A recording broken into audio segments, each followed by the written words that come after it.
આદ્ય શક્તિની અસીમ કૃપા. ખરેખર આ કથાની અંદર કેવા કેવા દૈવી પાત્રો પડ્યા છે. કળીકાળના અભીષણ વાતાવરણમાં એટલું ચોક્કસ કહી શકાય, આજની જે દિવ્ય કથાઓ આવશે એના વાગ મંત્ર, એના બીજ મંત્રો, જે મંત્ર અશુદ્ધતાથી ઉચ્ચારણ કર્યું હોય તોય દૈવી શક્તિ જેને વશ થઈ જાય. આટલું નહીં, એને સમસ્ત પ્રકારની રિદ્ધિની સિદ્ધિઓ આપે. આવ્યા 9 દિવસની પરાક્રમ અને શૌર્યવાળી દિવ્ય કથા, જેના 7મા દિવસની આપણે શરૂઆત તરફ જવું છે, ત્યારે સુત પુરાણી અને શૌનક ઋષિનો દિવ્ય સંવાદ ચાલે છે.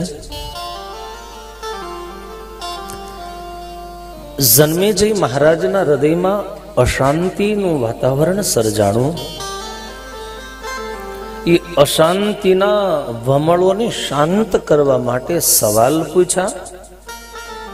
જે કથા સાંભળી અને અશાંતિ દૂર થઈ, જેનું પ્રત્યક્ષ ઉદાહરણ પરીક્ષિતના પુત્ર મહારાજ જન્મેજય છે. તો હવે સવાલ એ થાય ભક્તો કે જન્મેજયની જો અશાંતિ દૂર થતી હોય તો આપણી થાય કે ન થાય?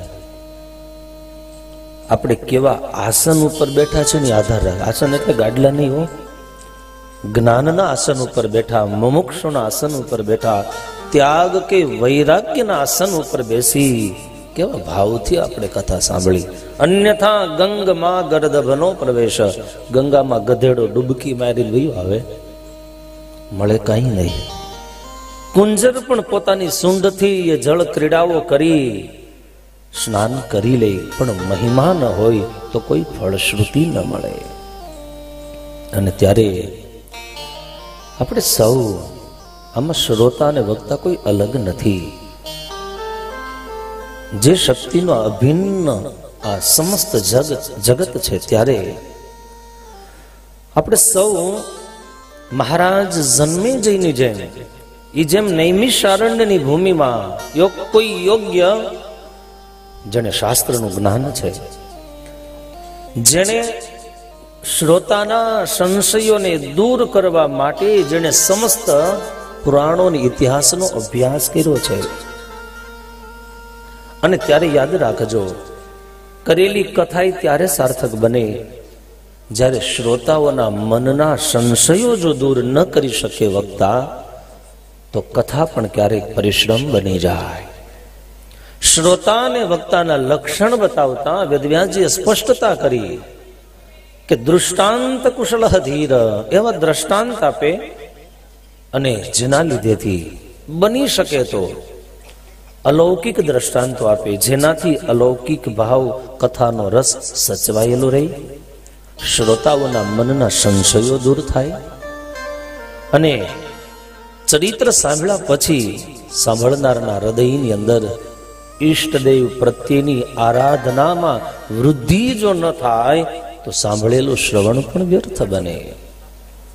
અને ત્યારે આવો એ જગતજનની જગદંબાના ચરણમાં વંદન કરીને અને વિનય કરીને કહીએ, જે કથાનું શ્રવણ જન્મેજયે જે ભાવથી કર્યું હતું, આ જ ભાવ અમારા સૌના ભીતરમાં તમારી અનુકંપાથી થાય.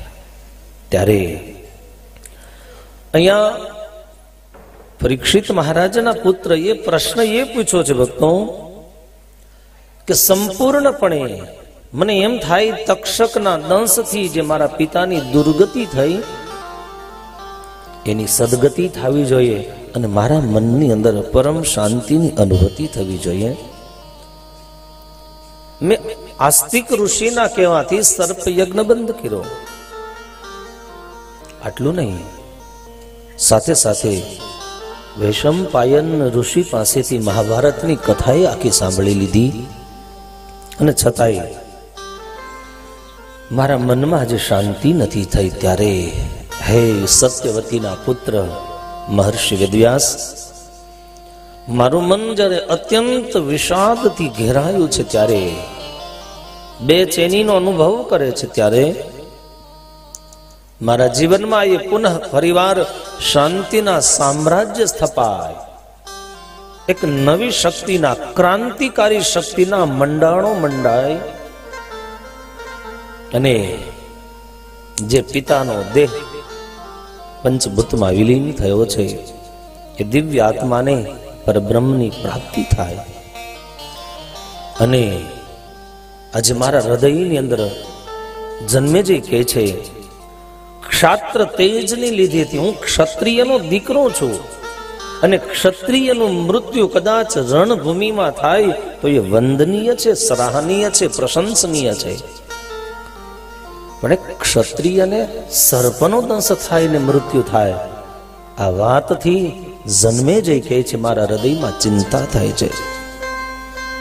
કારણ વીર પુરુષની માતા એ ચાહે મારો દીકરો વીર ગતિને પામે, અને એટલા માટે આ દેશની સંસ્કૃતિમાં ભક્તો પડ્યા પડ્યા કટાઈ જવા કરતા બીજાના કામ માટે ઘસાઈ જવામાં દેહની દિવ્યતા છે. લોખંડ જેમ પડ્યું રહે એમ એને કાટ ચડતો જાય, એમ શરીર અને બુદ્ધિ જેમ પડ્યા રહે એમ એને પણ કેટલી પ્રકારનો કાટ લાગે છે. શરીરને સારા સત્કર્મમાં વાપરજો, અને ત્યારે આધ્યાત્મિક ઉન્નતિ માટે સેવા કર્યા સિવાય યાદ રાખજો, શરીર તંદુરસ્ત નથી રહેતું. જ્યાં સુધી ભક્તિ ન કરવામાં આવે ત્યાં સુધી મન પણ તંદુરસ્ત નથી રહેતું. જ્યાં સુધી સંપત્તિ સદકાર્યમાં ન વાપરવામાં આવે ત્યાં સુધી સંપત્તિ શુદ્ધ નથી રહેતી. આ બધાની સામૂહિક શુદ્ધિ માટે આવા દિવ્ય જ્ઞાન યજ્ઞો કરવામાં આવે. આમાં શરીરથી સેવા કરો, શરીર શુદ્ધ થાય. મનથી ચરિત્રોનું ચિંતન કરો, મન શુદ્ધ થાય. ત્યારે જો ઉદ્ધતિ ઉભરાઈ જાય, સમુદ્ર છલકાઈ જાય, સૂર્યમાંથી સમજી લો ઉષ્ણતા જતી રહી, ચંદ્રમાંથી શીતળતા જતી રહી, તપસ્વીઓના તપ જતા રહી, સતીઓના સત જતા રહી, જ્ઞાનીઓનું જ્ઞાન જતું રહી, મુમુક્ષ લોકોની જિજ્ઞાસા કહેતા મુક્તિની ઈચ્છા જતી રહી. આ બધાની બાદબાકી કરી નાખો. બંગલા અને મોટરું એનું એ જ હોય, પણ આ સંસાર ઝેર જેવો લાગવા મળે. અને ત્યારે અહીંયા તો સુત પુરાણી, શૌનક ઇત્યાદિ ઋષિમુનિઓને કહે કે હે ઋષિમુનિઓ, વેદવ્યાસજીએ જન્મેજયને કહ્યું, જન્મેજય જેણે ભારતની ભૂમિમાં જન્મ ધારણ કર્યા પછી એક વાર પણ આદ્ય શક્તિની આરાધના નથી કરી, ભાવથી એનું એક વાર જેણે ભજન નથી કર્યું, એનો જન્મ વૃથા છે, નિરર્થક છે. એને ખરેખર આ પૃથ્વીમાં દુઃખ ભોગવવા સિવાય કોઈ કાર્ય કર્યું નથી. અને આ વાત મહર્ષિ વેદવ્યાસ ગઈ, કોઈ દંત કથા નથી કહેતો તને, આ તો પ્રત્યક્ષ અનુભૂતિ તને કહું છું. અને જે શક્તિના અનેક વિવિધ સ્વરૂપો છે. અને ત્યારે જેમ ભગવાન રામચંદ્રજીએ દેવર્ષિ નારદજીના કહેવાથી આદ્ય શક્તિનું આરાધન કર્યું, 8 દિવસ સુધી નવરાત્રના પવિત્ર દિવસમાં મર્યાદા પુરુષોત્તમ ભગવાન રામચંદ્રજી આરાધના કરી. અને એમ કહેવાય 8મે દિવસે સિંહ ઉપર સવાર થઈ અને સાક્ષાત માં જગદંબાએ ભગવાન રાઘવ સરકારને દર્શન દીધા. રાઘવેન્દ્ર એ દર્શન કર્યા, માએ આશીર્વાદ આપ્યા. આપણને એમ થાય કે આ ભગવાનના અવતારોએ પૂજા કરી હશે. ભગવાન પણ ધરતી ઉપર આવે ત્યારે શું ખરેખર એને આવું કરવું પડતું છે? આપણને સવાલ થાય. ભગવાન કૃષ્ણનો જન્મ થાય પછી એના બાળવાળ ઉતારવા માટે એમ કહેવાય અંબાજીના ડુંગર સુધી આવ્યા હતા નંદ અને યશોદાજી, જેના પુરાણોમાં પ્રસંગ છે.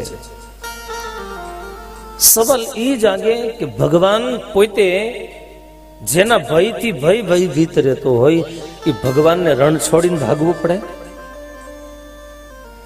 આ બધા સવાલો, આવા એક બે નહીં, અનેક સવાલો. હું અહીંથી તમને કથા કહું, તમારા મનમાં એમ થતું છે કે ભગવાન રામચંદ્રજી નવરાત્રીનું વ્રત કર્યું હશે, આવું શંકા આપણને એટલા માટે થાય, આપણે કોઈ દી કરતા જ નથી એટલે. આ વાત 100% છે. જો કરતા હોઈએ વ્રત તો એમ થાય કે આ વાત સાચી છે, ભાઈ કર્યું હોય. પણ જેમ કોઈ નાટકનું શૂટિંગ કરવું હોય કે કોઈ લીલા ચરિત્રનું શૂટિંગ કરીને એપિસોડ તૈયાર કરવો હોય, પછી એક એક પાત્રો નક્કી કરવામાં આવે. આ ભીષ્મનું પાત્ર ભજવે આ અર્જુનનું, આ ભીમનું, આ નકુળ, આ સહદેવ, આ ગાંધારી, આ ધૃતરાષ્ટ્ર, આ વિદુર. પછી એમ કહેવાય કે હસ્તિનાપુરનો સરસ મજાનો દરબાર ગોઠવો હોય, રાજ સિંહાસન ઉપર ધૃતરાષ્ટ્ર બેઠા હોય, અને એમાં એ દુર્યોધન અદાથી આવવાનું હોય. આ તો ખાલી શૂટિંગ કરવાનું હોય. પણ એ વખતે દુર્યોધનને જે પાત્ર ભજવવા માટે વ્યક્તિ આવ્યો છે એ ચાલીને બતાવવામાં એક્શન બરોબર ન આવે.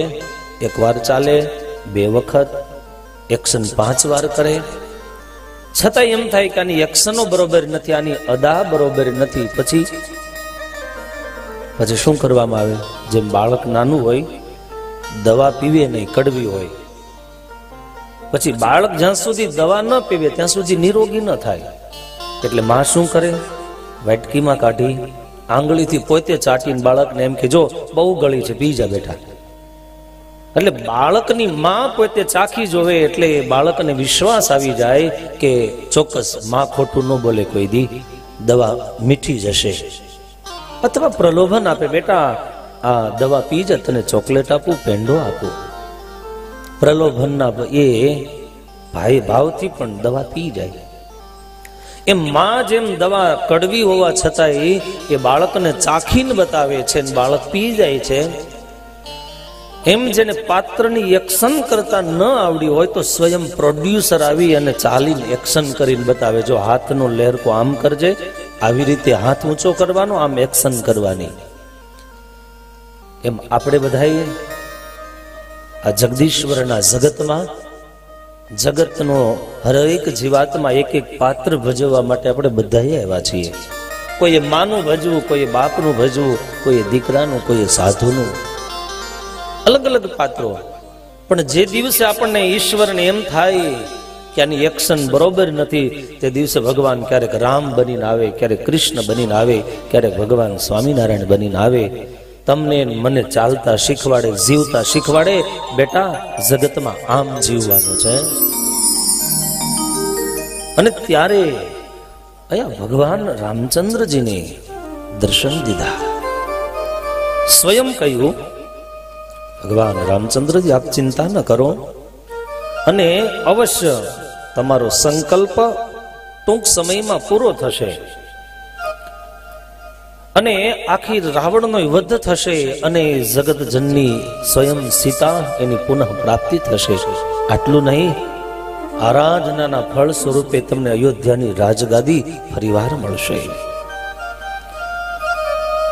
આ પ્રસંગ દૃઢ રીતે સમજાવવા વેદવ્યાસજીએ જન્મે જઈને એમ કહેવાય મત્સ્યેન્દ્રનાથનો પ્રસંગ કીધો છે. બહુ પ્રાચીન સમયનો પ્રસંગ. એકવાર મહાયોગી મત્સ્યેન્દ્રનાથ એમ કહેવાય તીર્થયાત્રા કરવા માટે નીકળ્યા. તીર્થયાત્રા કરતા કરતા વિચરણ કરે, એમના સપ્ત શૃંગાર નામના પર્વતે પહોંચ્યા છે. અને એ સપ્ત શૃંગાર નામના પર્વતના ઉત્તંગ શિખરો પર મત્સ્યેન્દ્રનાથને એમ થયું કે અહીંયા 18 ભુજાવાળી જગદંબા સાક્ષાત વિરાજે છે. અને અહીંયા જેણે જેણે આરાધના કરી એ આરાધનાના ફળ સ્વરૂપે એમણે દર્શને દીધા છે. ભાવવાહી એ ભગવતીની દિવ્ય મૂર્તિ છે, મનોહર. આવું સમજી મત્સ્યેન્દ્રનાથ એ પર્વતોના, પહાડોના, એ ડુંગરોને ચડતા ચડતા દેવીના દ્વાર સુધી પહોંચી ગયા. સુંદર મૂર્તિના દર્શન કર્યા, પ્રેમથી પ્રણામ કર્યા. પણ ભાવ હતો, અંદરથી આર્તનાદ હતો, દેવી પ્રત્યેની દિવ્ય શ્રદ્ધા હતી. એ શ્રદ્ધાના ફળ સ્વરૂપે મત્સ્યેન્દ્રનાથે જે પોતાની નજર સમક્ષ દિવ્ય મૂર્તિ હતી, એ મૂર્તિને નેત્રરૂપી દ્વારથી હૃદયના સિંહાસનમાં પ્રતિષ્ઠિત કરી દીધી. ધીરે ધીરે ધીરે એ પ્રેમની મૂર્તિ હૃદયમાં પહોંચી ગઈ. અને એમ કહેવાય ભક્તો, મત્સ્યેન્દ્રનાથ હૃદયની અંદર જગતના પદાર્થ પહોંચે તો માણસનું મન ઉદ્વિગ્ન બની જાય, પણ જે દિવસે દૈવી શક્તિ, દૈવી વિચારો આપણા હૃદયમાં સિંહાસન કરીને પ્રતિષ્ઠિત થઈ જાય, અને ત્યારે ન માત્ર હૃદયે જ અનુભવ કર્યો, શરીરની એક એક રોમ કુપાવલીએ જાણે આદ્ય શક્તિનો આવિર્ભાવ થયો હોય, જાણે હૃદયમાં આવીને સાક્ષાત બિરાજી હોય, એમ નેત્ર બંધ કરીને માં જગદંબાની મત્સ્યેન્દ્રનાથ આંખ બંધ કરી અને ભાવમાં ભગવતીની સ્તુતિ કરવા લાગ્યા. સ્તુતિ કરતા કહે છે,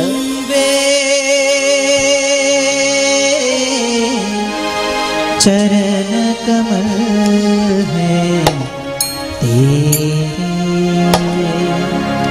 अम्बे, चरण कमल है तेरे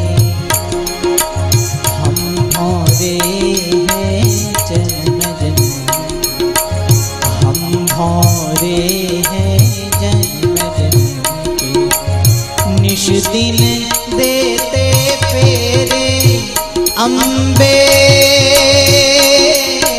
चरण कमल है तेरे अम्बे, चरण कमल है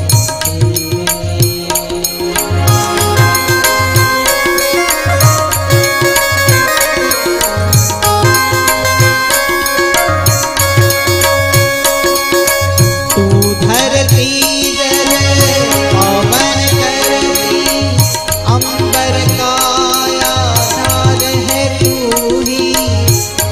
सुख झूठे सब दुख झूठे, इस जीवन का सार है तू ही, तू सत्यम तू शिवम सुंदरम, तू सत्यम तू शिवम सुंदरम, हम सब चपल चिते अम्बे, चरण कमल है तेरे अम्बे,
जय माँ जय जय माँ जय जय माँ।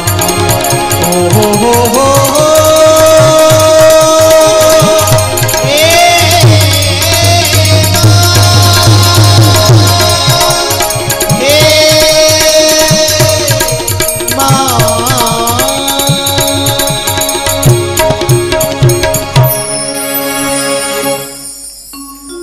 આદ્ય શક્તિની મત્સ્યેન્દ્ર નાથે અંતઃકરણના અતળ ઊંડાણમાંથી આરાધના કરી સાધનાના સૂર રેલાણા.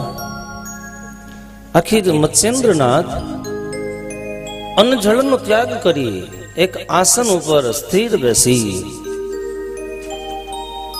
આદ્ય શક્તિને અંતઃકરણથી પોકાર્યા, હે મહિષાસુર મર્દિની, આટલું જ નહીં, દુઃખ દરિદ્રને હરનારી, હે વિંધ્યાવાસીની જગદંબા, તારા ચરણની અંદર મત્સ્યેન્દ્રનાથ પ્રણામ કરે. આમ આરાધના કરતા કરતા સ્થિતિ એ સર્જાણી ભક્તો સ્વયં આદ્ય શક્તિએ મત્સ્યેન્દ્રનાથને દિવ્ય દેહ દર્શન દીધા.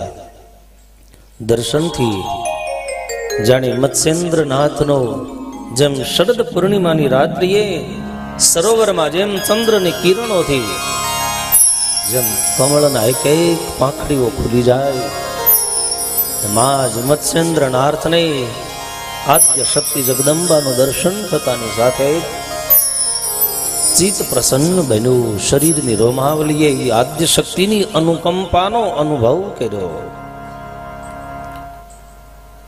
આખીર સુતપુરાણી શૌનક ઇત્યાદિ ઋષિઓને કહે, મત્સ્યેન્દ્રનાથે માના ચરણમાં પ્રણામ કર્યા. આ કથા મહર્ષિ વેદવ્યાસજીએ જન્મે જઈને કીધી અને જન્મે જઈને કહે છે કે રાજા, જેમ મત્સ્યેન્દ્રનાથે સપ્ત શૃંગાર પર્વત ઉપર જઈને જેમ આરાધના કરી હતી, એમ તું પણ આદ્ય શક્તિની આરાધના કર. જે અનુભૂતિ, જે અનુભવ, જે આનંદની પ્રાપ્તિ મત્સ્યેન્દ્રનાથને થઈ હતી, આવી જ પ્રાપ્તિ તને પણ થશે. આગળ જતા સુત પુરાણી શૌનક ઇત્યાદિ ઋષિઓને કહે, ઋષિઓ, આ બ્રહ્માંડનું સર્જન થાય ત્યાંથી સર્જનના પ્રારંભની અંદર જે જીવાત્માઓએ આ લોકની અંદર રહી સત્કર્મ કર્યા હતા, હજી જેનું પ્રારબ્ધ પૂરું ભોગવાનું નહોતું, હજી જેની વાસના સવાસનિક હતી, આવા જીવાત્માઓ બીજા એક પ્રકારના જીવો એવા છે જેની વાસના સવાસનિક તો છે પણ ખરાબ વૃત્તિની વાસનાઓ છે. આવા બે પ્રકારના જીવો જગતમાં જીવે છે. પૃથ્વી મહાપ્રલયનો સમય આવે, આખા બ્રહ્માંડ બળીને રાખ થઈ જાય, સાંવર્તક નામના મેઘ ગણો વર્ષો સુધી ધરતી ઉપર જળની વૃષ્ટિ કરે, આખું એ બ્રહ્માંડ જળ નિમગ્ન બની જાય. આ મહાપ્રલયના અંતે જેટલા સવાસનિક સદ વિચાર વાળા જીવો હતા, જે સવાસનિક દૂર વિચાર વાળા જીવો હતા, એ બ્રહ્માજીના મહાપ્રલયના છેલ્લા શ્વાસમાં બ્રહ્માના ઉદરમાં જાય છે અને આખીર અનંત યુગો વ્યતીત થતા જે દિવસે એમ કહેવાય ભક્તો કે ફરીવાર ભગવાનને એકો અહમ બહુશ્યામ, એકમાંથી અનેક થવાનો સંકલ્પ થાય. ફરીવાર સૃષ્ટિ સર્જનનો સંકલ્પ જે દિવસે જાગે, તે દિવસે વિરાટ નારાયણની ઉત્પત્તિ, વિરાટની નાભીમાંથી કમળ, કમળમાંથી બ્રહ્મા, આવું દિવ્ય સર્જન થતા જે દૈવી આસુરી જીવો હતા એ બધા જ ફરીવાર બ્રહ્માજીના માધ્યમથી આ જગતમાં જન્મ ધારણ કરે. અને ત્યારે સારા વિચારવાળાનો દેવ કીધા, અસદ વિચારવાળાને દાનવો કીધા. અને અત્યારના યુગમાં દાનવ કેવા હોય તો કોને કહેવાય? દેવ કેવા હોય તો કોને કહેવાય? કયો દેવ અને દાનવની બહુ સરસ વ્યાખ્યા છે. જે બીજાના હિત માટે કોકને કંઈક દે એને દેવ કહેવાય. સાંભળા, પોતાના હિતને પણ જતું કરી અને બીજાના સુખ માટે પોતાનો પણ હિસ્સો ત્યાગ કરીને બીજાને જે આપે, જે દે એને દેવ કહેવાય. બીજાના ભાગ્યનું જે હરી લે એને દાનવ કહેવાય. અથવા તો જેની દાનત બગડી છે એને દાનવ કહેવાય. બહુ તમારી આપણી ભાષામાં કહું, તળપદી ભાષામાં, જેની દાનત બગડી ગઈ છે એનું નામ, એને કઈ શિંગડા ને પૂછડા ન હોય એવો દાનવોને. તમને એમ થાય નંદીની જેવા દાનવો છે, એમ નહીં. જૂના વાસમાં ઘણી વખત તમે જોજો આપણી જેવા જ હોય છે, પણ દાનત બગડી ગયેલી હોય એટલે દેખાય નહીં.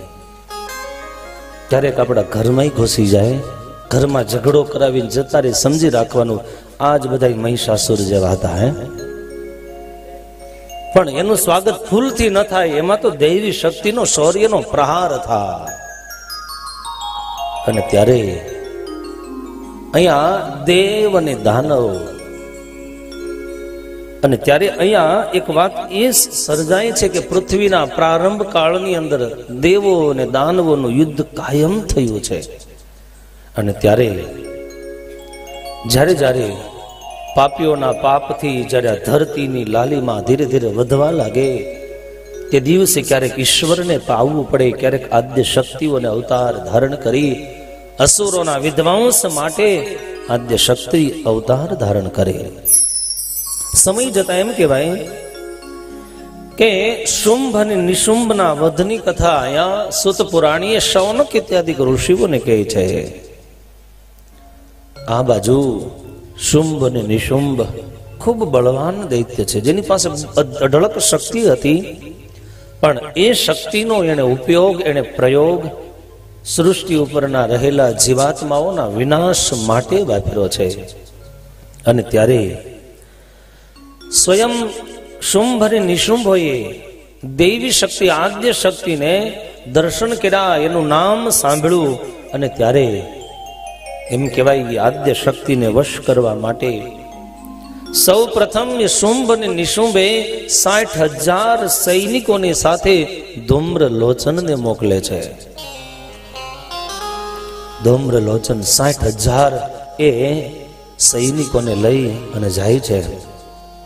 અને જે જગ્યાએ ભગવતી દુર્ગા વિરાજમાન છે ત્યાં શુંભ અને નિશુંભ એમની આજ્ઞાનો ઓથ લઈ ધૂમ્રલોચન સૈન્યની સાથે ચાલતો થયો.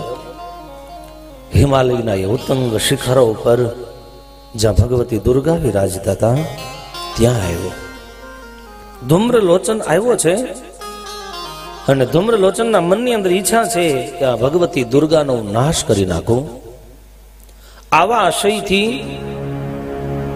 એ ધૂમ્રલોચન સૈનિકોને આદેશ આપ્યો છે કે ભગવતી દુર્ગાને ચારેય તરફથી ઘેરો નાખી અને અસ્ત્ર-શસ્ત્રનો પ્રહાર કરી અને એને મૃત્યુના મુખ સુધી લઈ જવા છે.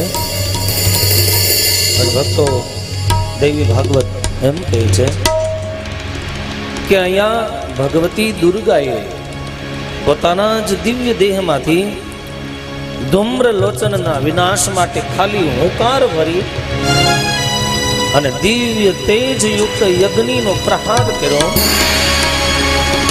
અને જોત જોતામાં ભગવતી દુર્ગાના દેહમાંથી નીકળેલો દિવ્ય અગ્નિએ ધૂમ્રલોચનને જોત જોતામાં બાળી રાખ કરી નાખ્યો. ધૂમ્રલોચન ભસ્મીભૂત થયો અને ધૂમ્રલોચનની સાથે આવેલા જે 60,000 સૈનિકોની દિવ્ય ફૌજ હતી એ ભગવતી દુર્ગાનો જે સિંહ ઉપર સવાર હતા એ સિંહે ઉકાર ભરી અને ત્યાં રહેલા કેટલાય સૈનિકોને એને મોતને ઘાટ ઉતારી દીધા. કેટલાય પરાસ્ત થયા, કેટલાયના પ્રાણ રણભૂમિમાં જતા રહ્યા અને કેટલાય પોતાના પ્રાણને બચાવવા માટે રણભૂમિનો ત્યાગ કરી અને સંડ એ શુંભ અને નિશુંભ પાસે પહોંચી ગયા. એ વખતે ભગવતી દુર્ગા અંબિકાના રૂપમાં દૂર રહીને સારા એ દ્રશ્યને સાક્ષી બનીને નિહાળે છે. દુર્ગાના ભયથી ત્રાહિમામ થયેલા, ભયભીત બનેલા કેટલાય સેવકોએ જઈ પોતાના સ્વામી શુંભ અને નિશુંભ પાસે જઈ અને ભગવતી દુર્ગાનો એ પરિચય, એના શૌર્યનો એ પરિચય કરાયો. ધૂમ્ર લોચન તો એ ભગવતી દુર્ગાના ખાલી અગ્નિ માત્રથી પળ માત્રમાં બળીને રાખ થઈ ગયો. જે સિંહ ઉપર સવાર હતી આદ્ય શક્તિ, એના સિંહે કેટલાય સૈનિકોને મૃત્યુને શરણ કરી દીધા. આ વાત જ્યારે પોતાના ઘમંડને, પોતાના અભિમાનને જ્યારે ઠેસ વાગી છે, આવો ક્રોધાવેશમાં આવેલો, જેના નેત્ર લાલચોળ બન્યા છે, આવો એ શુંભ અને નિશુંભ, એને પોતાના બીજા બે સેવક, જેનું નામ ચંડ અને મુંડ છે, આ બંને એ સેવકોને બોલાવ્યા છે. બંને સેવકોને બોલાવીને કહે છે, જાઓ કે હિમાલયના ઉત્તંગ શિખર ઉપર રહેલી એ દેવીને, એની સામે યુદ્ધ કરી અને પરાસ્ત કરી, જે યુક્તિ પ્રયુક્તિઓ કરવી પડે એ બધી જ પ્રયુક્તિઓ કરજો, પણ એનો વિનાશ કરો. બની શકે તો એને લઈને અહીંયા આવો, અસ્ત્ર શસ્ત્રના પ્રયોગો કરજો. આમ પોતાના માલિકની આજ્ઞા જેને મળી છે, આવા ચંડ અને મુંડ, એ જેને આસુરી વૃત્તિઓનો અત્યધિક મદ છે, આવી શુંભની નિશુંભની એ ચતુરંગી સૈન્યને લઈ, કેટલા પ્રકારના હથિયારોને લઈ, અને એમ કહેવાય ધીરે ધીરે હિમાલય તરફ પ્રયાણ કર્યું. દુર્ગાંબિકાને પરાસ્ત કરવાના મનમાં કેટલાય હિમાલયની તળેટી સુધી પહોંચતા પહોંચતા તેને સંકલ્પ કરી નાખ્યા. હું એનો કેવો પરાભવ કરીશ, અમારા સહોદરોનું વેર લઈશ.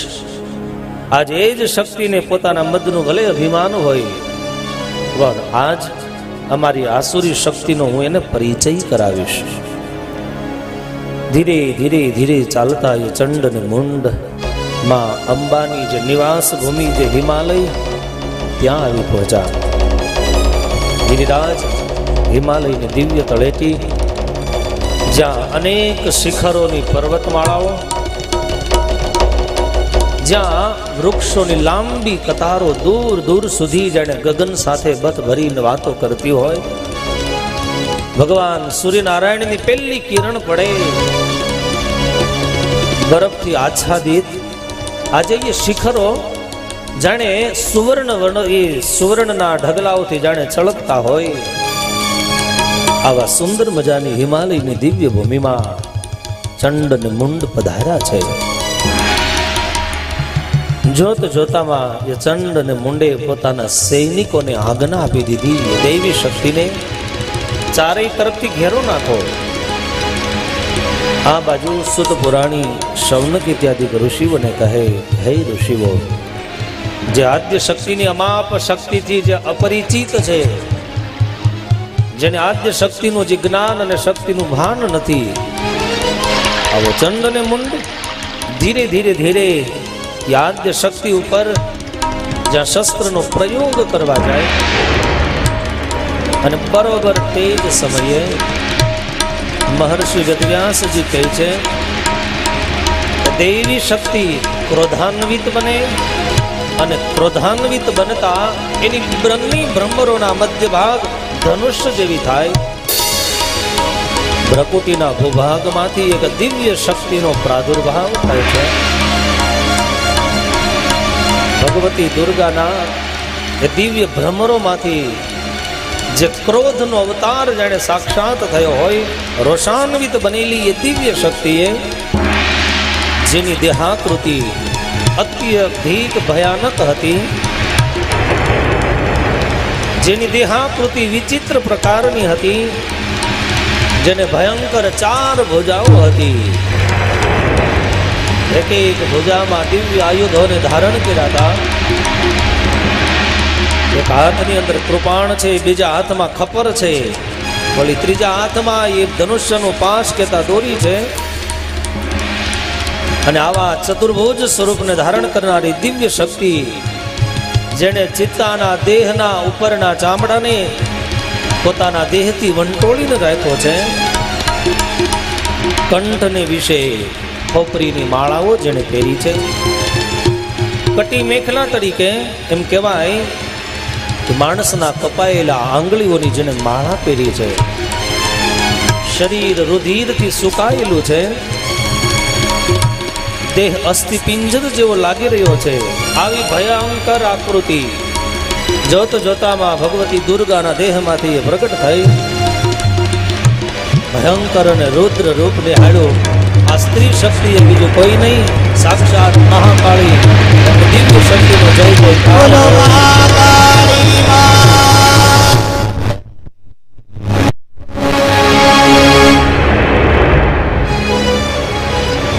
મહર્ષિ વેદવ્યાસજી કહે, હે જન્મે જય, આદ્ય શક્તિ દૂર ઉભી રહીના દ્રશ્યને નિહાળે છે. પ્રકૃતિના ભૂભાગમાંથી ક્રોધની લીધેથી જે આકૃતિનો જન્મ થયો એ સાક્ષાત મહાકાલીએ, જેના હાથમાં દિવ્ય શસ્ત્રો રહેલા છે અને જોત જોતામાં વિકરાળ રૂપ ધારણ કર્યું છે. અને ચંડ ને મુંડ પવનની જેમ ભયંકર વેગ ધારણ કરી આજ મહાકાળીના વિનાશ માટે દોટ મૂકવા જાય. અને એ જ વખતે મહાકાળીએ ક્રોધમાં આવી અને જેમ નાનું બાળક રમકડાને ઉછાળે એમ કેટલાય સૈનિકોનો કચર ઘાણ કાઢી નાખ્યો.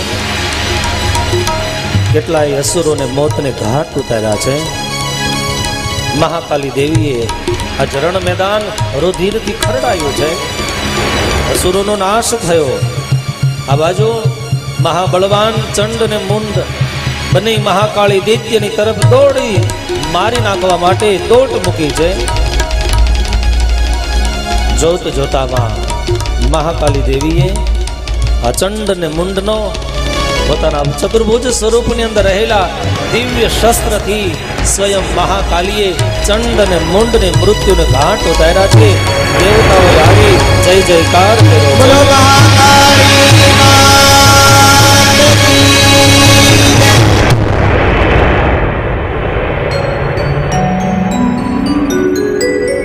સુત પુરાણી શૌનક ઇત્યાદિ ઋષિઓને કહે, હે ઋષિઓ, આકાશની અંદર દોડતા વાદળાઓ જેમ સૂર્યનારાયણના કિરણોને ઢાંકી દે છે, એમ જેની બુદ્ધિ આદ્ય શક્તિના એ મહામાયાના ભાવથી જેની મોહિત થઈ છે, આખી રેજ અસુરો જોત જોતામાં ચંડ અને મુંડ મહાકાલિકાના એ રૌદ્ર સ્વરૂપને લીધેથી મૃત્યુને શરણ થયા. શુંભ અને નિશુંભના આ બંને સૈન્ય એમ કહેવાય છે કે જેને પોતાના આવા જમણો ને ડાબા હાથ બરોબર મળેલા આ બંને દૈત્યનો નાશ થયો, પૃથ્વી ઉપર ઢળી પડ્યા છે.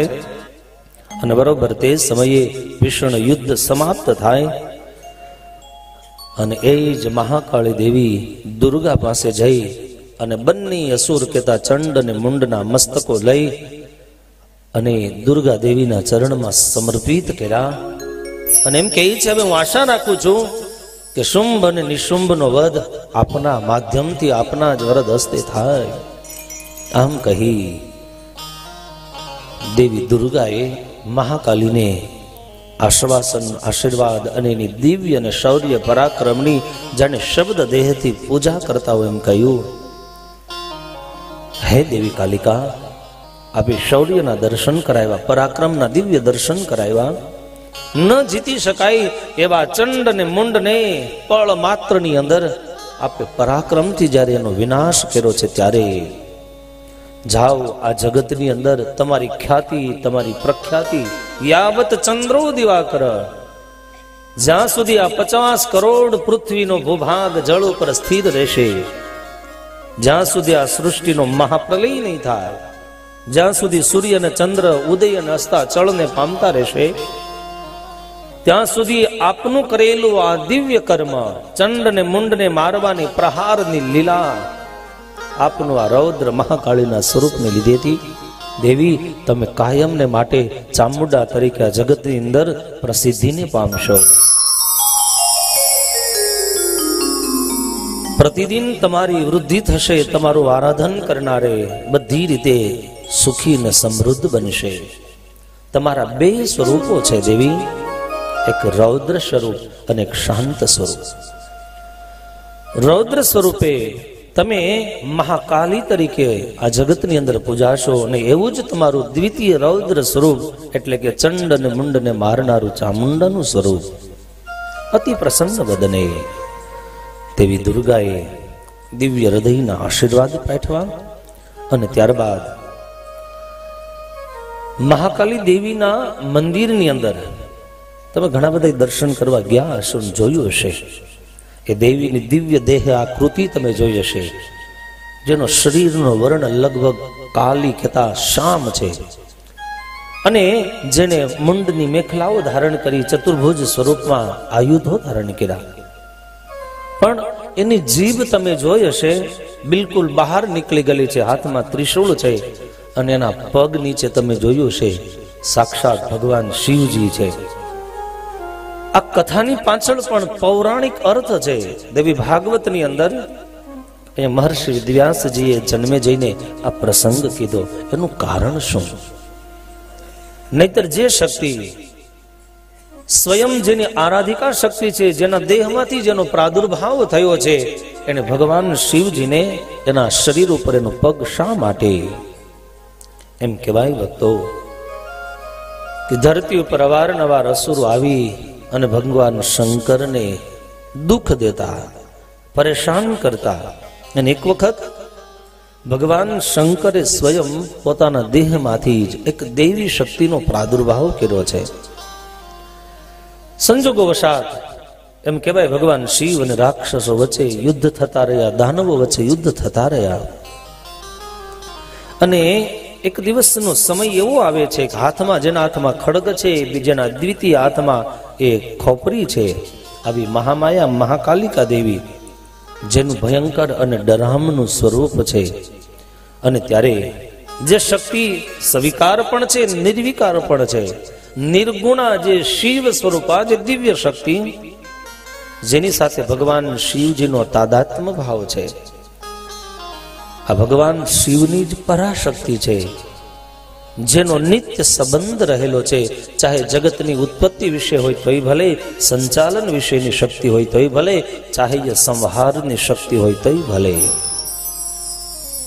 સ્વભાવ ગુણ આ બંને લગભગ મળતા આવે છે. ત્યારે એક સૌમ્ય સ્વરૂપમાં એમ કહેવાય કે સૌમ્ય સ્વરૂપની જે શક્તિ છે, જેનું નામ છે પાર્વતી તરીકે જેને સંબોધા છે. ક્યાંક એ જ બીજું સ્વરૂપ સૌમ્ય સ્વરૂપમાં જેનું નામ ગૌરી એ દેવી શક્તિ તરીકે છે. ક્યાંક હિમવતી તરીકે પણ પૂજાઈ અને પ્રસિદ્ધિને પામી છે. તો વળી ક્યાંક સૌમ્ય સ્વરૂપમાં જગન માતા કહેતા આખા જગતની માતા તરીકે પ્રસિદ્ધિને પામ્યા. ક્યાંક ભવાની ભુવનેશ્વરી તરીકે. આ બધા શાંત સ્વરૂપો આદ્ય શક્તિના છે. પણ જેમ શાંત સ્વરૂપો છે એમ એક બીજા પણ રૌદ્ર સ્વરૂપોનો પરિચય અહીંયા સુદ પુરાણીએ શૌનક ઇત્યાદિ ઋષિઓને કરાયો. ક્યાં ક્યાં રૌદ્ર સ્વરૂપો? તો કે એક સ્વરૂપ જેનું નામ દુર્ગા કહેવામાં આવે, જે દુર્ગાની આરાધના ક્યારેય દુર્ગતિને ન પામે, દુર્વિચારોથી દૂર રહી, આપત્તિઓથી બચાવી લે, આપત્તિઓ થકી, દુઃખ થકી, દારિદ્રતા થકી જે પોતાના ભક્તનું રક્ષણ કરે, આનું નામ દુર્ગા. એ જ દિવ્ય શક્તિનું બીજું નામ છે રૌદ્ર શક્તિમાં જેને કહેવાય ચંડી શક્તિ. રૌદ્ર સ્વરૂપની અંદર ત્રીજું નામ છે એ ચંડિકા, ભૈરવી, મહાકાલી, કાલરાત્રી. આ બધા જ ભયંકર કહેતા ઉગ્ર સ્વરૂપોના અહીંયા નામોનો ઉલ્લેખ મહર્ષિ વેદવ્યાસજીએ કર્યો છે. આખી એક દિવસનો સમય ભગવાન શિવજી યુદ્ધથી શ્રમિત થયેલા, થાકેલા, વિશ્રામ અવસ્થામાં છે, નિદ્રા અવસ્થામાં સૂતા છે. અને બરોબર એમ કહેવાય છે કે એ જ સમયે રાક્ષસોએ આવી ભગવાન શિવ ઉપર હુમલો કરવા જાય છે. ભગવાન શિવની નિંદ્રા અવસ્થા છે. ભગવાન શિવને ખબર નથી કે રાક્ષસો આંગણે આવીને ઉભા થઈ ગયા છે. પણ જે ભગવાન શિવે એ દૈત્યોના વિનાશ માટે પોતાના જ દેહમાંથી દિવ્ય શક્તિનો પ્રાદુર્ભાવ કર્યો હતો, એ શક્તિને ખબર પડી કે સ્વામીનાથ તો નિદ્રાને આધીન છે.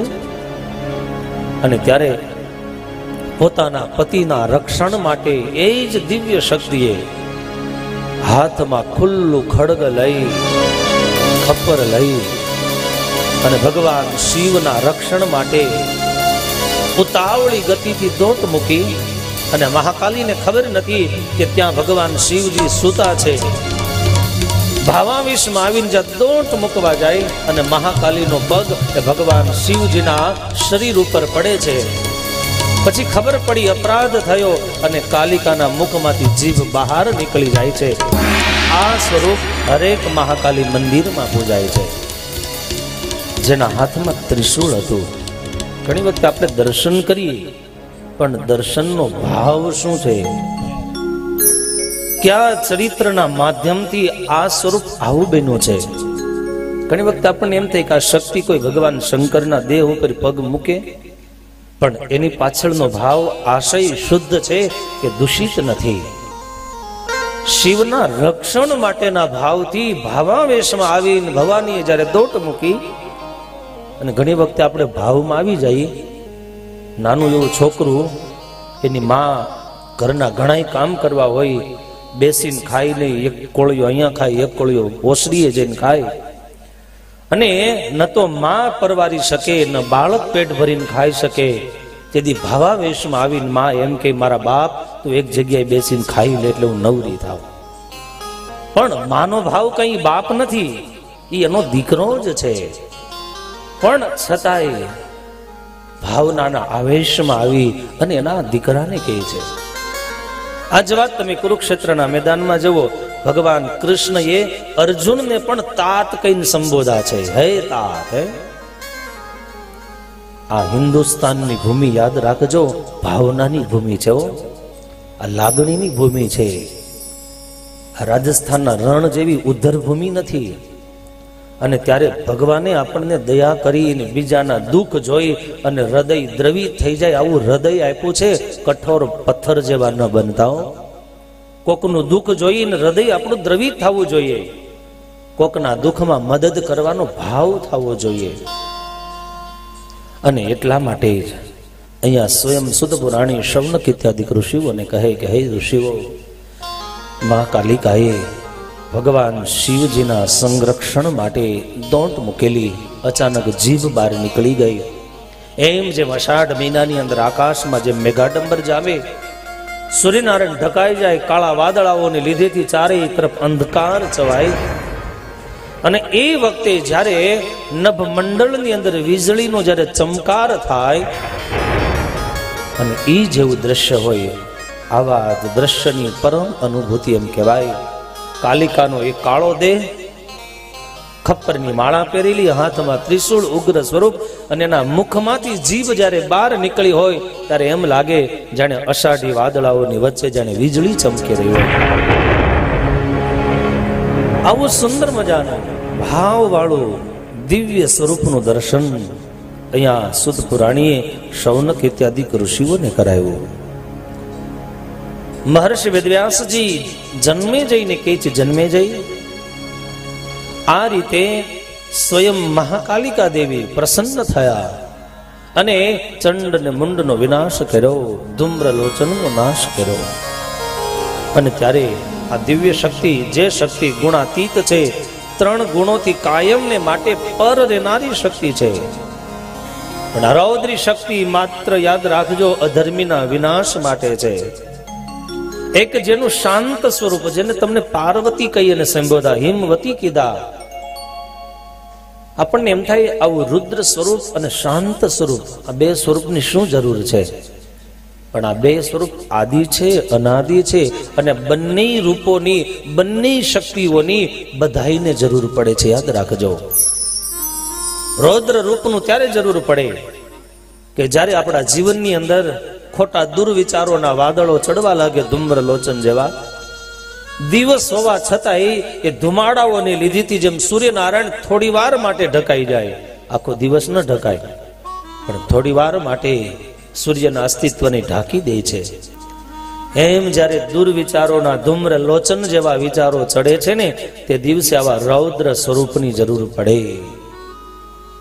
પણ હૃદયમાં શાંત વિચારો હોય, સદવિચારો હોય, સાત્વિકતાનો ભાવ હોય, સત્વ ગુણ જેવું જીવન જીવતા હોઈએ, સતયુગ જેવા માનવી બનીને જીવતા હોઈએ, તે દિવસે શાંત સ્વરૂપની જરૂર એટલા માટે જ પડે, કારણ આ જગતની અંદર જેને જોઈએ છે બધા જ મારા ઈષ્ટદેવના પ્રિય પાત્રો છે.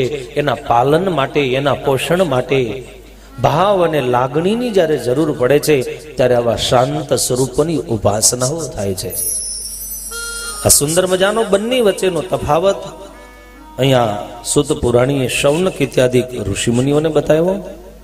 અને ત્યારબાદ આદ્ય શક્તિના એ સિવાયના જે અનેક રૂપો છે, આ જગતની અંદર અતુલિત બલની પ્રાપ્તિ માટે, સાત્વિક શક્તિના એ સંરક્ષણ માટે, સમગ્ર વિશ્વની અંદર રહેલી અનુપમ શક્તિને દિવ્ય દેહ આપવા માટે આ દેવી ભાગવતની અંદર મહર્ષિ વેદવ્યાસજીએ આ બધી જ દેવીઓના ઉત્પત્તિની કથાઓ કીધી છે. અને ત્યારબાદ એ જ વાત જેમ પ્રથમ સ્કંદની અંદર કહેવામાં આવી હતી, મધુ ને કૈટભના વધની કથા, એમ સ્વયં મહર્ષિ વેદવ્યાસજી કહે છે, જન્મેજય, એમનો ભગવાને નાશ કર્યો તો એમ તારી અશાંતિ, ઉપદ્રવ અને બેચેનીનો પણ આદ્ય શક્તિની આરાધનાથી એનો વિનાશ થશે. આ કથા કીધા પછી આગળ જતા આરાધ્યા પરમા શક્તિ સર્વે રપી સુરાસુરૈ નાતઃ પરતરમ કિંચિત અધિકમ ભુવનત્રયે. ત્રણેય ભુવન, પાતાળલોક, મૃત્યુલોક અને ઉપરનું સ્વર્ગલોક. એમ કહેવાય, સત્યમ સત્યમ પુનઃ સત્યમ વેદ શાસ્ત્રાર્થ નિર્ણયે પૂજનીયા પરાશક્તિ નિર્ગુણા સગુણા થવા. શક્તિ બે પ્રકારની, એક સગુણ શક્તિ, એક નિર્ગુણ શક્તિ. સગુણ શક્તિ છે જે મંદિરોની અંદર જેની આરાધના થાય છે, જેને દિવ્ય દેહ છે. નિર્ગુણ શક્તિ જે છે જેને ગુણ નથી. ગુણ એટલે સત્વ, રજ અને તમ, આ ત્રણ પ્રકારના ગુણ છે, જેની અંદર કંઈક પ્રકારનો પણ અંશ, આશા, અપેક્ષાનો, દ્વેષનો, વિકારનો કોઈ પણ, ચાહે સાત્વિક, ચાહે રાજસિક, ચાહે તામસિક, કોઈ પણ પ્રકારનો જ્યારે ઊંડાણમાં ભાવ પડ્યો છે તો આવા વ્યક્તિ માટે સગુણની ઉપાસના, જેના હૃદયમાં બીજો કોઈ વિચાર નથી, જેમ મહાસાગર શાંત હોય, અરે સરોવર જેમ શાંત હોય, જેમાં પવનની લહેરથી તરંગી ન આવતો હોય, આવું સ્થિર જેનું હૃદય આકાશ બન્યું હોય, જેમાં સંકલ્પ વિકલ્પના કોઈ તરંગોની ઉપાધિઓ ન સતાવતી હોય, એવા જીવાત્માએ નિર્ગુણ શક્તિની ઉપાસના કરવી, એમ સુત પુરાણી શૌનક ઋષિને કહે છે. આખિર સ્વયં એ જ શક્તિ એમ કે હું અને બ્રહ્મ એક જ છીએ, અમારા બંને વચ્ચે કોઈ ભેદ નથી. જે બ્રહ્મ છે એ જ આદ્ય શક્તિ કે હું સ્વયં છું. કારણ સૃષ્ટિ ભેદના સંચાલન માટે, એના રક્ષણ માટે, એના સંહાર માટે અલગ અલગ ભાવો, અલગ અલગ રૂપો, અલગ અવતારો એનો સ્વીકાર કરવો પડે. અને ત્યારે સત્વ, રજ અને તમ ત્રણ ગુણોનો સ્વીકાર વાળો જીવ મહાકાલીની ઉત્પત્તિ કીધા પછી હવે ત્યારબાદની કથામાં સરસ્વતી દેવીની જે વિશિષ્ટતા હતી એના પ્રાગટ્ય અને પ્રાદુર્ભાવની કથા કીધી. અને ત્યારબાદ મહાલક્ષ્મીજીની ઉત્પત્તિ વિશે કથા સ્વયં સુત પુરાણી શૌનક ઋષિને કહે છે. એક વખતનો સમય છે, દેવો અને દાનવોની વચ્ચે યુદ્ધ થયું. આ યુદ્ધનો સમય મહર્ષિ વેદવ્યાસજી કે બહુ દીર્ઘકાળ હતો, વર્ષો સુધી આ ભીષણ યુદ્ધ ચાલ્યું. દેવતાઓનો રાજા ઇન્દ્ર એમ કહેવાય એ પરાસ્ત બને છે. પરાસ્ત બનેલો આજ દેવરાજ ઇન્દ્ર દર દર ભટકે છે. અને ત્યારે સ્વયં દેવતાઓ ભયભીત બની ભવાનીના શરણની અંદર ગયા. સ્વયં ભગવાન શંકર અને વિષ્ણુ આ બંનેના દિવ્ય તેજના પુંજના સહારે, બંનેના હૃદયની અંદર દેવતાઓનું દુઃખ સાંભળી અને મનની અંદર ક્રોધ ઉત્પન્ન થયો છે. અને આ બંને દેવતા, જેનું નામ વિષ્ણુ છે ભગવાન, જેનું નામ શંકર છે, એ કોપાયમાન થાય અને એની પ્રકૃતિ ચડી અને બંનેના શરીરમાંથી એક દિવ્ય તેજનો પુંજનો પ્રાદુર્ભાવ થયો. હિમાલયના શિખર જેવો દિવ્ય તેજ પુંજ એક ભેગો થયો, એકત્રિત થયો. અને એકત્રિત થતા ને થાતે જોત જોતામાં જાણે પ્રજ્વલિત કોઈ દિવ્ય તેજ પુંજ હોય અને જાણે દશેય દિશાઓને પ્રકાશિત કરે એવો તેજની પ્રખર પુંજો ધરતી ઉપર દૂર દૂર સુધી પથરાવા લાગી. અને એમાંથી દિવ્ય દેહાકૃતિ વાળી, જેનું રૂપ દિવ્ય છે, જેનું રૂપ કમનીય છે, દર્શનીય છે, અને એવી જ દિવ્ય તેજ પુંજમાંથી દિવ્ય શક્તિનો પ્રાદુર્ભાવ થયો. દેવતાઓએ એક એક શસ્ત્રો આપ્યા છે, એક એક શસ્ત્રનો સ્વીકાર કર્યો છે. એક એક શસ્ત્રનો સ્વીકાર કરતા એમ કહેવાય દેવી શક્તિએ ભયંકર ગર્જના કરી, અટ્ટહાસ્ય કર્યું. આકાશ સામે જોઈને અટ્ટહાસ્ય કરતાઓ દશેય દિશાઓ ધ્રુજી ગઈ, મહાસાગર ખળભળી ઉઠે છે. થોડી વાર માટે તો એમ કહેવાય જાણે મહાસાગરે મર્યાદા મૂકી દીધી હોય. સૂર્યનારાયણની એ રથની ગતિ અટકી જાય અને જોત જોતામાં ધરતી પણ ઘણેની ઉઠી છે.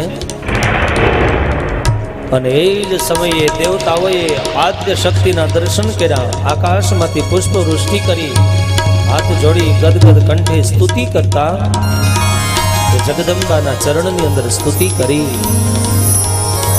ભગવાન વિષ્ણુ અને ભગવાન શિવ આ બંનેના દિવ્ય તેજ પુંજમાંથી જે શક્તિનો પ્રાદુર્ભાવ થયો એ રાજા બીજી કોઈ શક્તિ નહીં, સાક્ષાત મહાલક્ષ્મી સ્વરૂપે દેવી પધાર્યા. દેવતાઓએ જય જયકાર કર્યો છે. બોલો આદ્ય શક્તિ લક્ષ્મી માત કી.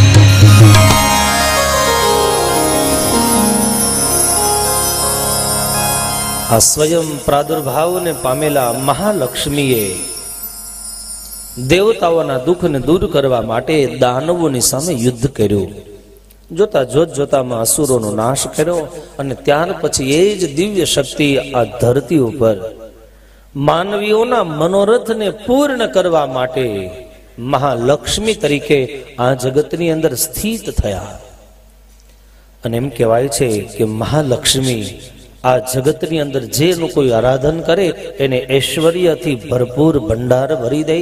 ઐશ્વર્યને આપનારી, રૂપને આપનારી, કલાઓને આપનારી કોઈ દેવી હોય તો સાક્ષાત મહાલક્ષ્મી છે. આટલું જ નહીં, મહાલક્ષ્મીની પ્રસન્નતા માટે આપણા શાસ્ત્રોની અંદર એવો ઉલ્લેખ છે કે જે માણસ પોતાના જીવનની અંદર બીલીપત્રનું જે ઝાડ વાવે છે એના ઉપર લક્ષ્મીજીની અસીમ કૃપા કાયમને માટે વરસે છે. કારણ બીલીપત્રનો જન્મ યાદ રાખજો, બીલીના વૃક્ષનો જન્મ સાક્ષાત લક્ષ્મીજીના હસ્તકમળમાંથી થયો છે. તમે વેદની અંદર જાઓ, એમાં લક્ષ્મી સૂક્ત આવે, શ્રી સૂક્ત જેને કહેવામાં આવે. લક્ષ્મી સૂક્તના ક્યારેક પાઠ કરજો, ક્યારેક વાંચજો. હવે તો આજનું સાયન્સ, આજની બધી ટેકનોલોજી બહુ સરસ માર્ગદર્શન આપે છે. પેલા આ બધા જ ઉપનિષદો, ધર્મ ગ્રંથો સંસ્કૃતમાં હતા, હવે તો ગુજરાતીમાં મળે છે.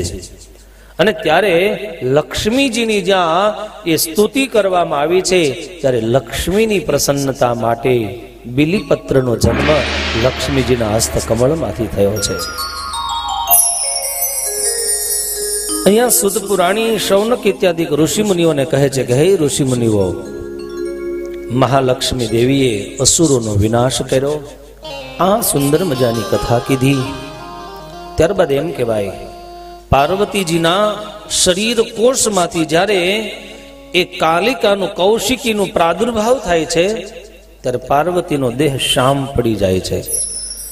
અને એ વખતે સ્વયં કૌશિકી તરીકે જે શક્તિનો પ્રાદુર્ભાવ થયો હતો, જેણે ચંડ અને મુંડનો નાશ કર્યો હતો, અતિ દિવ્ય અને લાવણ્યયુક્ત દેહથી જેના સંદેશાઓને લઈ અને એમ કહેવાય ચંડ અને મુંડ જેની સાથે યુદ્ધ કરવા આવ્યા હતા, અને ચંડનો મુંડ આ બંને દૈત્યનો જે યુદ્ધ ભૂમિમાં નાશ થયો, અને એમણે જઈ અને પોતાના સ્વામી એમ કહેવાય શુંભ અને નિશુંભને જઈને વાત કરી કે જેને તમે સૈન્ય લઈને મોકલ્યા હતા બંને યુદ્ધ ભૂમિમાં પરાસ્ત બન્યા છે. અને ત્યારે એ વખતે હજી સંજયે શુંભ અને નિશુંભના મનમાં હજી એને દૈત્ય શક્તિનો એટલો બધો ગર્વ અને અભિમાન છે.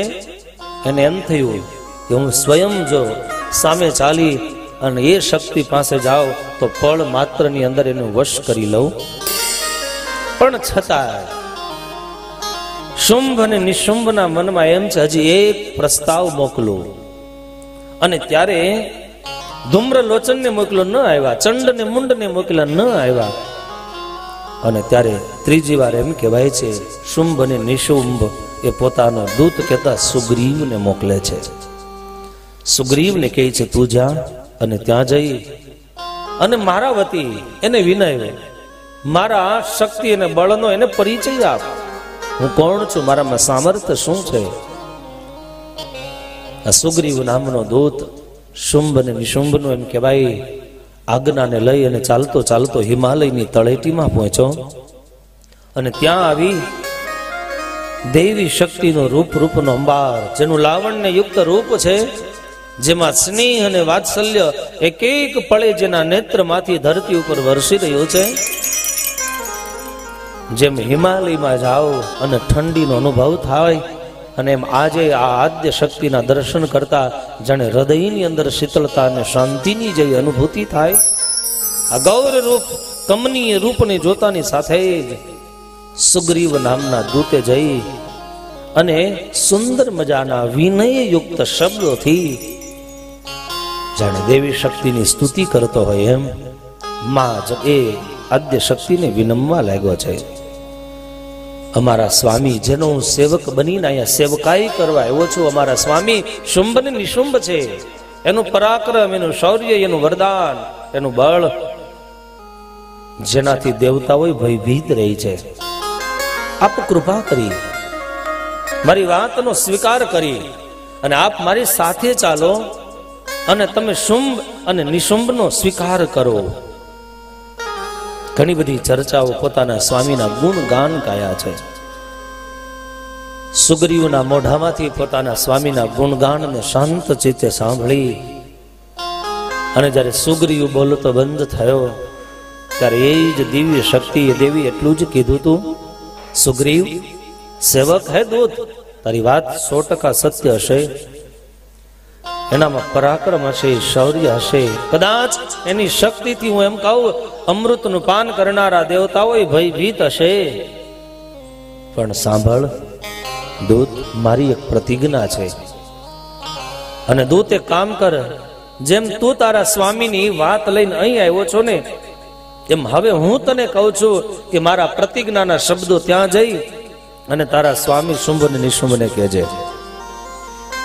મારી પ્રતિજ્ઞા સાંભળ. દેવી ભાગવતમાં મહર્ષિ વેદવ્યાસજી લખ્યું, સ્વયં દેવી શક્તિ હિમાલયની તળેટીમાં એ અસુરને એમ કહ્યું, અસુર યોમામ જયતી સંગ્રામે યોમે દર્પ વ્યપોહતી યોમે પ્રતિબલો લોકે સમે ભરતા ભવિષ્યતિ. તું એમ કે છો કે અમારા સ્વામીનો સ્વામી તરીકે સ્વીકાર કરો, આ અર્ધાંગી બનીને આવું. હું તારી વાત સ્વીકારીશ, હું વાત માની જઈશ, પણ મારી પ્રતિજ્ઞા છે યોમે જયતી સંગ્રામે, યુદ્ધ ભૂમિની અંદર મારી સામે કોઈ દ્વંદ્વ યુદ્ધ કરે અને યુદ્ધ ભૂમિની અંદર મને કોઈ પરાજિત કરે, મને કોઈ હરવી દે, મારા દર્પનો, મારા રૂપનો, મારા શૌર્યનો, મારા બળનો જે સામનો કરી મારી સામે યુદ્ધ કરી અને મને યુદ્ધ ભૂમિમાં હરવી દે, યોમે પ્રતિબલો લોકે, જે મારા જેવો પરાક્રમી હોય, મારા જેવી જેનામાં શક્તિ હોય, મેં નાનપણથી પ્રતિજ્ઞા કરી છે સો મેં ભરતા ભવિષ્યતિ, હું આવા જ પતિનું વરણ કરીશ કે જે પતિની અંદર મારા જેવી શક્તિ હોય, મારા જેવું પરાક્રમ હોય. આ દેવીએ પોતાની પ્રતિજ્ઞા જોત જોતામાં એ સુગ્રીવને વાત કરીને એમ કહેવાય, દાનવપતિને જઈને મારી પ્રતિજ્ઞાથી પરિચિત કર. આખી સુગ્રીવ એમ કહેવાય છે કે દેવીના એ સત્ય પ્રતિજ્ઞાના શબ્દોને લઈ અને શુંભ ને નિશુંભ પાસે જાય છે. અને ત્યાં જઈ અને આદ્ય શક્તિના એ જે કઈ પ્રતિજ્ઞાના શબ્દો હતા એ જઈ અને નિર્ભીકપણે કહી દીધા છે. અને આ બધા જ શબ્દો એને સાંભળ્યા અને આખીર એમ કહેવાય ભક્તો, શુંભ અને નિશુંભને જાણે પોતાના અભિમાન ક્યાંક ગવાતું હોય, જાણે પોતાના જ અભિમાનને કોઈ પડકારથી આવાહન આપીને બોલાવ્યો હોય, જાણે પહેલી વાર આવા જ શબ્દ સાંભળ્યા હોય કે મારી સામે કોઈ સ્ત્રી લડે, મારા અભિમાનનો, મારા દર્પનો એ દૂર કરે. ત્યારે શુંભ અને નિશુંભ રણભૂમિમાં સંહાર કરવા માટે આવે. જય જયકારનો ધ્વનિ થાય છે. બરોબર તે સમયે આ અસુરના વિનાશ માટે મહાસરસ્વતીનો પ્રાદુર્ભાવ થાય, એમની સ્તુતિ થાય. આમ આ દિવ્ય ચરિત્રોના માધ્યમથી મહર્ષિ વેદવ્યાસજીએ યાદેવી સર્વભૂતેષુ જે શક્તિ રૂપેણ સંસ્થિતા નમસ્તસ્ય નમસ્તસ્ય નમસ્તસ્ય, ચાહે એ સરસ્વતીના રૂપમાં હોય, મહાલક્ષ્મીના રૂપમાં હોય, રૌદ્ર સ્વરૂપ કહેતા મહાકાલીના રૂપમાં હોય, જે શક્તિના રૂપમાં એક જગ્યાએ નહીં, એક મંદિરમાં નહીં, એક આઈ ભક્તની એ દેહ દિવાલય પૂરતી નહીં, પણ જે શક્તિ એમ કહેવાય સર્વભૂતેષુ, બધા જ જીવ પ્રાણી માત્રની અંદર શક્તિના રૂપમાં રહેલા, ક્યાંક માતાના રૂપમાં, ક્યાંક દ્રવ્યના રૂપમાં, ક્યાંક નિદ્રાના રૂપમાં, ક્યાંક સદવિચારના રૂપમાં, જે ભાવથી જ્યાં જ્યાં જે આ સાત્વિક રૌદ્રિક શૌર્યવાળી મૂર્તિ કે શક્તિ રહેલી છે, એ દેવીને હું માત્ર ને માત્ર એમ કહેવાય નમસ્તસ્ય નમસ્તસ્ય નમો નમઃ. એને માત્ર ને માત્ર હું નમસ્કાર કરું, પ્રણામ કરું. જેમ સાગરને ચમચીમાં ન ભરી શકાય, મહાસાગરને જેમ ગાગરમાં ન ભરી શકાય, એમ અમાપ દશેય દિશામાં આખા ભૂમંડળમાં જેની દિવ્ય શક્તિ વ્યાપેલી છે, આવો સામૂહિક રીતે એ દેવી શક્તિના ચરણમાં આપણે પ્રણામ કરીએ. યા દેવી સર્વભૂતેષુ શક્તિ રૂપેણ સંસ્થિતા નમસ્તસ્ય નમસ્તસ્ય નમસ્તસ્ય નમો નમઃ.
સુત પુરાણી શૌનક ઇત્યાદિ ઋષિ મુનિઓને તમામ શક્તિ કોઈને ત્યાં ધનના રૂપમાં છે, તો કોઈને ત્યાં દ્રેહ આળસ પ્રમાદના રૂપમાં છે, તો કોઈને ત્યાં વત્સલના રૂપમાં કહેતા વાત્સલ્ય ભાવથી રહેલા છે.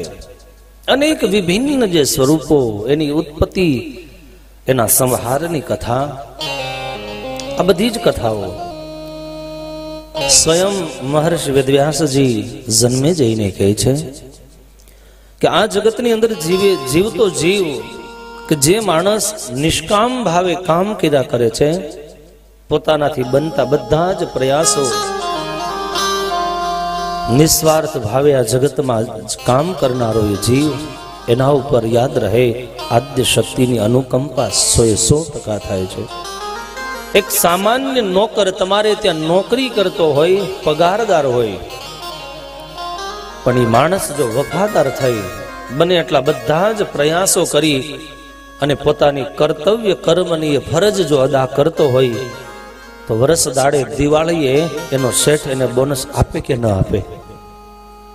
એને બોનસ આપે, ડબલ પગાર કરી દે, કપડાઓ આપે, વસ્તુ આપે, ઇનામ આપી દે. પણ છતાંય ઇનામ આપનારો શેઠ એને ક્યાંક સ્વાર્થ વૃત્તિ તો છે કે આ જતો ન રે, હજી રે અહીંયા. આવો માણસ હોય તો આપણી ફેક્ટરી બરોબર ચાલે, ઘરની વફાદારી રહે. આટલો સ્વાર્થ તો હોય કે ન હોય? છતાંય આવો સ્વાર્થી માણસ પણ નિસ્વાર્થ ભાવે કંઈક આપે છે, જરૂરિયાત કરતા વધારે આપે છે. તો તમે ખાલી આટલું જ કેલ્ક્યુલેશન કરો કે જે જગદીશ્વર, જે દિવ્ય શક્તિ નિસ્વાર્થ ભાવે આનંદ માટે જેણે આ બ્રહ્માંડનું સર્જન કર્યું છે, ખાલી પોતાના આનંદ માટે, કોઈ સ્વાર્થ નથી, તો પછી આપણે બધા ઈશ્વરના જગતની અંદર બધા જ આપણે એના સેવકો છીએ. આપણે સેવક બની જો સેવકાઈ લક્ષ્મણની જેમ કરતા શીખી જાય, નિસ્વાર્થ ભાવે ઈશ્વરને પ્રત્યે વફાદારીથી જો નિષ્કામ ભાવથી કર્મ કરતા શીખી જાય, તો હું તમને બધાને પૂછું, આપણા દેહને અંતે ભગવાન રાજી થઈને બોનસ આપે કે ન આપે? હે? પણ કોને આપે? વફાદાર હોય એને આપે. પણ જે વફાદારી ચૂકી જાય, કામ કરવાનું થાય ને આડાવળો થઈ જાય, એ ભગવાન કે ટાણું આવવા દે, હું એ તૈયાર જ છું. આપણને એમ થાય આપણે જીતી ગયા, પણ યાદ રાખજો, જદી જીત તો જગદીશ્વરની થાય છે, જીત માનવીની કોઈ દી નથી થતી. એટલે આ જગતનો કર્મનો સિદ્ધાંત કનૈયાએ એ ગોવિંદે ગીતાની અંદર ગાયો છે. નિયતમ કુરુ કર્મસ્તમ. એક જ સૂત્રમાં આખા શાસ્ત્ર માત્રનો સાર આવી ગયો. નિયતમ કર્મ કુરુસ્તમ. બસ પાર્થ, તારું કર્તવ્ય કર્મ કરે જા. તને શું આપવું શું ન આપવું એ મારા ઉપર છોડી દે. 6 મહિનાના બાળકના હાથમાં રમવા ચાકુ ન અપાય? અપાય કોઈ દી? કોઈ દિવસ ન અપાય. 6 મહિનાનો બાળક વરસ દાડાનો થઈ જાય તો એના હાથમાં શસ્ત્ર ન અપાય. તૂટી જાય એવા રમકડા અપાય, ભલે તૂટી જાય. હે, મા બાપને ખબર છે એ 2 મહિનામાં તોડી નાખે. અને ઘણા તો એવા દીકરા હોય છે કલાક નો જવા દે. પણ છતાંય મા બાપ રમકડું ભલે કિંમતી હોય છતાં એનું વાત્સલ્ય છે ને લઈ દે. એમ આપણે ઘણી વખતે આવા તોફાની દીકરા જેવા છીએ, ઘણું બધું તોફાન કરીને તોડી વીખી નાખતા હોઈએ છે. પણ એ જગદીશ્વરનો હેતાળ પ્રેમનું હૃદય એવું છે, આપણને બીજું કંઈક આપી દે, હાલે બેટા રમ, આપણને સુખી કરવા માટે. જેમ જેમ આપણે મોટા થતા જઈએ, આપણને શું આપવું, ક્યારે આપવું અને એ પાછું કેટલું આપવું. એક જ માના 4 દીકરાઓ ખાવા બેઠા હોય તો એકને 2 રોટલી અપાય, એકને 3 અપાય, સૌથી મોટો એને 5 અપાય. પણ 2 વર્ષના દીકરાને 5 રોટલી માં આપે તો? અથવા તો માં એમ કે હું મારા માટે બધાય દીકરા સરખા છે, હું બધાને એક સરખું પીરસીને જમાડીશ, તો એકને અપચો થઈ જાય, કા એક ભૂખો રહી જાય. એટલે બેલેન્સ કેમ કરવું એ માને ખબર છે, એમ આદ્ય શક્તિને ખબર છે તમને મને ક્યાં ટાણે કેટલું આપવું. એ આપણે ક્યારેક દુખી થઈ જઈએ, આપણને ન મળે, મનમાં દુઃખ થાય. આપણે નાના બાળકની જેમ જીદ કરીને કહીએ છીએ મને આ મકાન આપી દે, આ ગાડી આપી દે, આ ફેક્ટરી આપી દે. પણ એ ભગવાનને ખબર છે આને અત્યારે આપવા જેવું નથી, અત્યારે આપીશ તો આ દુખી થઈ જશે. પણ આપણે જીદ કરીને માગી, નહીં મને આપ ને આપ. પણ છતાંય એ માં કઠોર બની અને બાળકને ભલે એ પ્રેમથી ખવડાવે, નવડાવે, ધોવડાવે, એના લાડકોડ કરે, પણ બહુ તોફાન કરે તો એ થપ્પડ મારે પણ દે. પણ એ હેતાળ હાથમાં થપ્પડમાં પાછળ તો કરુણા ભરી છે, ખાલી શિક્ષા કરે છે, પણ પછી તો માના હૃદયમાં દુઃખ થાય, માર્યું એ ખોટું કર્યું. એમ સામાન્ય જીવને જન્મ આપનારી માના હૃદયમાં આટલો પ્રેમ ભર્યો હોય તો જેણે આખા વિશ્વના એ જીવ પ્રાણી માત્રમાં પ્રેમ ભર્યો છે, એનું હૃદય પ્રેમથી કેટલું છલોછલ ભરેલું છે. અને ત્યારે નિયતમ કુરુ કર્મ, બસ આ એક સૂત્ર શીખી રાખો. કદાચ એકાદ બીજું કર્મ ઓછું થશે ને તો ચાલશે હો. ખાલી આટલું જ ભાન અને જ્ઞાન આપણને રહે કે મારું કર્તવ્ય કર્મ શું છે, મારી ફરજની ભાવના શું છે, મારે શું કરવું જોઈએ. આપણને સવારે કોઈને ભગવાનની યાદી ન આવતી, બસ ખાલી એટલી ખબર હોય કે 8 વાગે ઓફિસે પહોંચી જાવ, આટલા વાગે નોકરી ઉપર જતું રહેવું. પણ યાદ રાખજો, એની પહેલા આપણી ફરજ છે ઉઠીને ઈશ્વરને યાદ કરવાય. તમે 3 વાત રાખજો યાદ, જીવનમાં માનવો પ્રભુનો પ્રસાદ.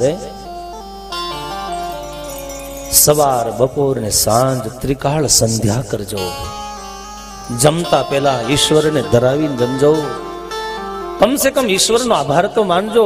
બાજરો ઉગાડી અને પછી દળીને રોટલો ન ખાવ તો કઈ નહીં, પણ જે અન્ન તમારા માટે ચૂલે ચડીને તમારી થાળીમાં પીરસાય અને તમારી ભૂખની ઉદરની ભયંકર એ ભૂખને ભાંગવા માટે, તૃપ્તિનો ઓડકાર આપવા માટે તમારા ઉદર સુધી જે પહોંચી જાય છે, એ કમસે કમ ઈશ્વરનો આભાર તો માનજો.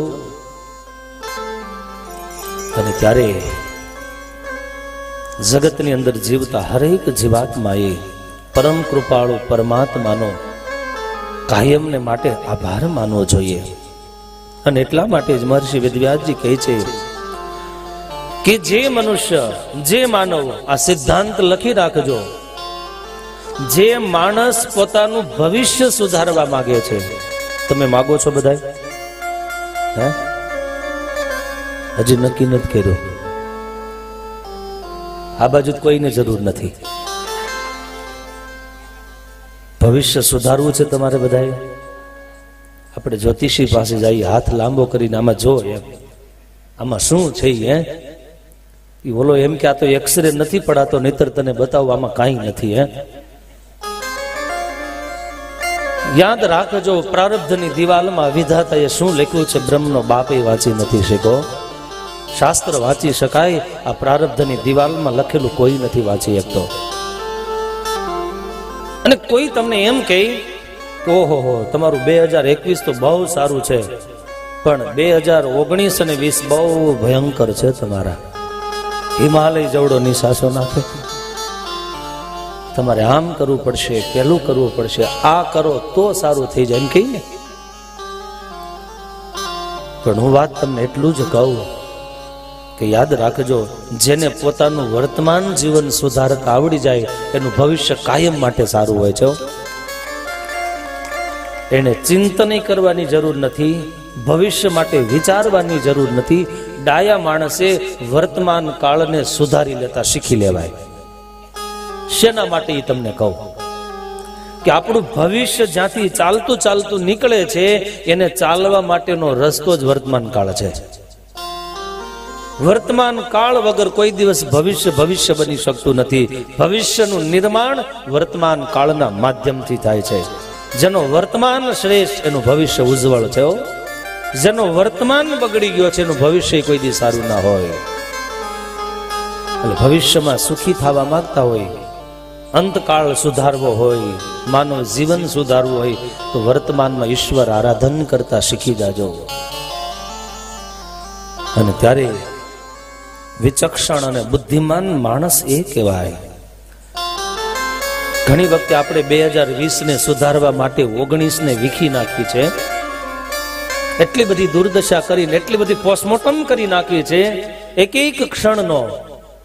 અને પછી હું તો એમ કહું, કદાચ તમારું 2020 સારું હતું અને વર્તમાન બગાડી નાખ્યું તો 20 સારું હતા છતાંય પણ એ બગડી જાય છે, કારણ તમે વર્તમાનને બગાડ્યું છે.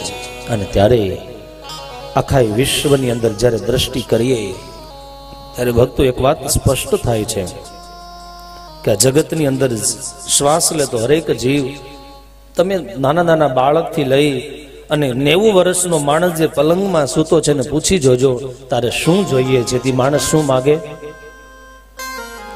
હરેક માણસના હૃદયમાં તમે જુઓ, ઉંમર કદાચ ઓછી વધુ હશે, કોઈ ગરીબ હશે, કોઈ શ્રીમંત હશે, કોઈ બ્રાહ્મણ હશે, કોઈ ક્ષત્રિય હશે, કોઈ તપસ્વી હશે તો કોઈ કંગાલ હશે. પૂછજો, અનેક ને મોઢા અનેક હશે, જીભ અલગ હશે, પણ બધાયના કંઠમાંથી સૂર એ નીકળશે કે મારે સુખી થવું છે. કોને સુખી નથી થવું હે? અને એટલા માટે જ વિદુરજીએ મૈત્રેયીને ગંગાને કિનારે પ્રશ્ન પૂછ્યો તો કે બાપ મને એ બતાવો, સુખાય કર્માણિ કરોતિ લોકા નતૈ સુખમ વા નિરુપારમમ વા. પૃથ્વીની પીઠ ઉપર શ્વાસ લેતો હરેક માનવ કર્મ કરે છે. શેના માટે કરે? સુખાય કર્માણિ કરોતિ લોકા. સુખી થવાની ભાવનાથી હરેક વ્યક્તિ કર્મ કરે છે. પરંતુ ગંગાને કિનારે વિદુરજી એટલું જ કીધું, મૈત્રેયી નતૈ સુખમ વા નેદુપારમમ વા. સુખની ઈચ્છાથી કર્મ તો કરીએ છીએ, સુખની ચાહના હરેકને છે, પરંતુ છતાંય દુર્દશા એ છે ભક્તો, સુખની સ્પૃહા કરી હોય, આમંત્રણ આપ્યા હોય, વારંવાર જેનું ચિંતન કર્યું હોય, છતાંય સુખ મળતું નથી. દુઃખની કોઈ દી કલ્પના હોય જીવનમાં કરી નહોતી, અને છતાંય દુઃખ જીવનના ઉંબરેથી દૂરે થતું નથી. ત્યારે એમ થાય, જે સુખની સરાહનાથી સત્કર્મ કરીએ સુખ ન મળે, દુઃખની કોઈની ઈચ્છા નથી છતાંય દુઃખ દૂર ન થાય. અને ત્યારે મૃત્યુ લોકના માનવીએ ચાહે સ્વીકારે તોય ભલે, ચાહે ન સ્વીકારે તોય ભલે, પણ આ દિવ્ય વ્યાસપીઠ અને શાસ્ત્રોનો સંતનો સિદ્ધાંત અતૂટ છે. સુખ માટે કર્મ કરો, દુઃખ માટે કોઈ સ્પૃહા ન કરો, અને છતાંય જેટલી માત્રામાં સુખ જોઈએ એટલી માત્રામાં સુખ મળે નહીં. દુઃખને ધક્કો મારો છતાંય દૂર થતું નથી. માનવી યાદ રાખજો, બંને હાથથી ઈશ્વરની નિયતિ રૂપી પ્રકૃતિના કાંડાઓ એને બાંધી લીધા છે. માનવ ચાહ્ય થતું નથી, અને જો માનવ ચાહ્ય થતું હોત તો યાદ રાખજો આટલા યુગોથી આ વિશ્વ વ્યવસ્થિત ચાલ્યું પણ ન હોત. કારણ કે આપણે કોઈને સુખી થવા ચાહતા જ નથી. બાજુવાળો તો કોઈ દી થવો જ ન જોઈએ, તો વિશ્વ કેમ સુખી થાય? અને ત્યારે સુખ અને દુઃખની મીમાંસા, નિયતમ કુરુ કર્મસ્તમે. નિત્ય કર્મ કોને કહેવાય? પોતાના કર્તવ્ય કર્મનું જેને ભાન અને જ્ઞાન છે, એ માણસ વર્તમાનમાં સુખી થાય, ભવિષ્યમાં સુખી થાય. અને ત્યારે જીવ પ્રાણી માત્રની હરેક પ્રવૃત્તિની અંદર યાદ રાખજો, સ્વાર્થવાળી એ પ્રવૃત્તિથી યા તો પ્રકૃતિથી કરાયેલું કર્મ જીવાત્માને અલ્પ સરખું સુખ આપી શકે. પણ એ સુખ કેવું હોય તો કે જેમ સ્વાદિષ્ટ ભોજન જીભના અગ્રભાગ ઉપર પડ્યું હોય ત્યાં સુધી સ્વાદનો અનુભવ થાય. જેવું કંઠ કેતા ગળાની નીચે એ પદાર્થ ઉતરી જાય પછી એ કેવો એમાં સ્વાદ છે કે સ્વાદ છે ની કોઈ અનુભૂતિ નથી થતી. એમ કર્મની અંદર પણ આવો જ અટલ સિદ્ધાંત છે. સ્વાર્થ માટેનું કર્મ એવું છે, થોડી વાર માટે એ સુખ આપી શકે પણ શાશ્વત સુખની પ્રાપ્તિ ન કરી શકે. અને એટલા માટે જ ભગવાન કૃષ્ણએ ગીતાની અંદર બહુ સુંદર મજાનો સિદ્ધાંત દીધો છે. ભગવાન કૃષ્ણ એટલું જ કીધું હતું આ જગતને ઉદ્દેશીને, યજ્ઞાર્થાત કર્મણો નેત્ર લોકો યમ કર્મ બંધન તદર્થમ કર્મ કોંતેય મુક્ત સંગ સમાચર. જાજુ ન આવડે ને હું તો એમ કહું કે કમ સે કમ ઘરની દિવાલ ઉપર આ ભગવાન કૃષ્ણએ ગાયેલો ગીતાનો એક શ્લોક ઘરની દિવાલ ઉપર લખવા જેવો છે. જાજુ ન લખો તો ચાલશે, વેલકમ તો પગ લૂછણિયા ઉપર લખેલું હોય, વેલકમ એની જરૂર નથી, પણ ઘરની અંદર કોઈક અતિથિ આવ્યો હોય તો તમે દરવાજેથી વળાવી દો, વેલકમની જરૂર નથી. પણ તમારી ઘરની દિવાલ ઉપર આ ગોવિંદનો એક શ્લોક લખેલો છે ને, યજ્ઞાર્થાત કર્મણો નિત્યઃ. જે કર્મ કરો એ બધા જ યજ્ઞ ભાવથી કર્મ કરો. જેમ હાથમાં રહેલું હવિષ્યાન્ન, જવ તલનું જે દ્રવ્ય છે એ દ્રવ્ય જ્યારે આપણે આંગળીના અગ્રભાગ ઉપર ધારણ કરી અને વૈદિક મંત્ર બોલી અને પ્રજ્વલિત યજ્ઞ કુંડમાં જેમ સ્વાહા કહી અને સમર્પિત ભાવથી આહુતિઓ આપી દઈએ છીએ, એમ જીવન જીવતા હરેક લાખો નહીં કરોડો રૂપિયાના કિંમતી શ્વાસને પણ આ જગત રૂપી વિશ્વના શ્રેય માટે, પ્રેમ માટે, આત્મકલ્યાણ માટે આમ સત્કર્મની યજ્ઞના રૂપમાં આહુતિ આપતા આવડી જાય તો ભગવાન કૃષ્ણ એમ કહે છે, લોકો એમ કર્મ બંધન. એ જીવાત્મા કર્મ બંધનના ભવાટવીના બંધનોથી છૂટી જાય છે. તદર્થમ કર્મ કોંતેય.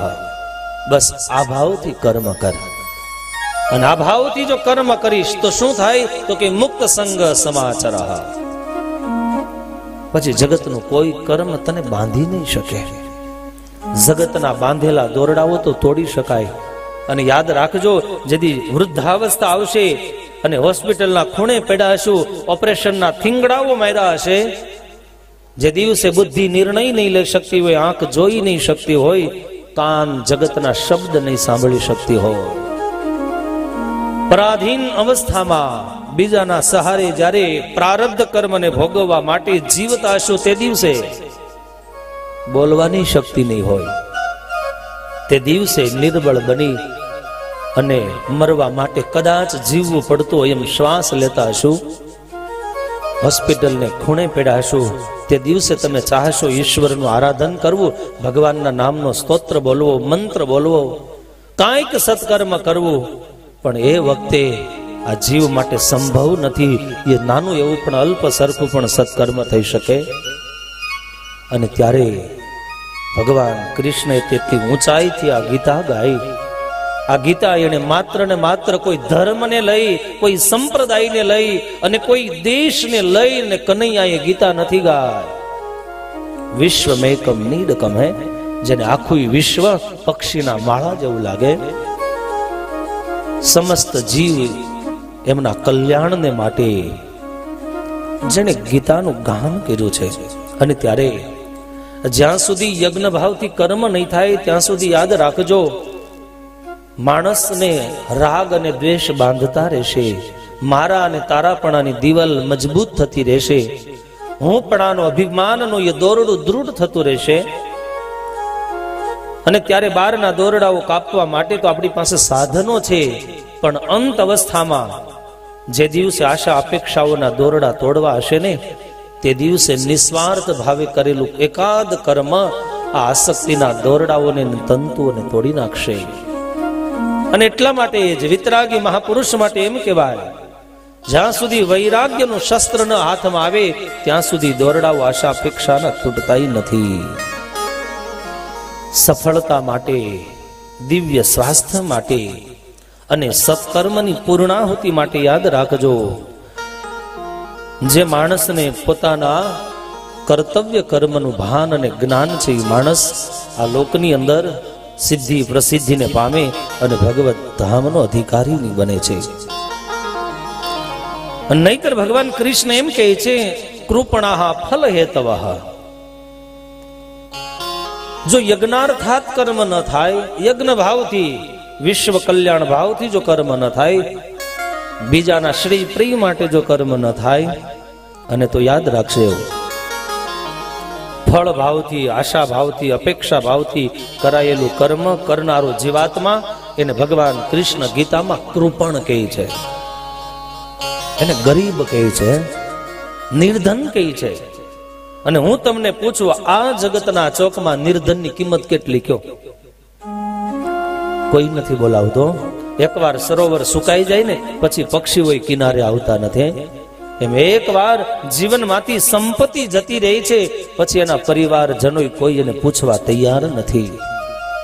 જેમ આ જગતમાંથી જેમ સંપત્તિ જતી રહે, માણસ નિરાધાર બની, નિરાશ્રિત બની, ઉદાસ બની, લાચાર બની જેવું જીવન વ્યતીત કરે છે, એમ આ જગતની અંદર ભગવાન કૃષ્ણ ગીતામાં એમ કહે છે, જે યજ્ઞાર્થાત કર્મ કરતો નથી, બીજાના આત્મ શાંતિ માટે જેને કોઈ દિવસ પોતાનો કિંમતી શ્વાસ એક પણ જેને ખર્ચો નથી, જેને સ્વાર્થ માટે જ જીવન જીવી ગયો છે, આનાથી વધારે આ વિશ્વમાં કોઈ કૃપણ કેતા દરિદ્ર નથી, કોઈ એ કંગાલ નથી.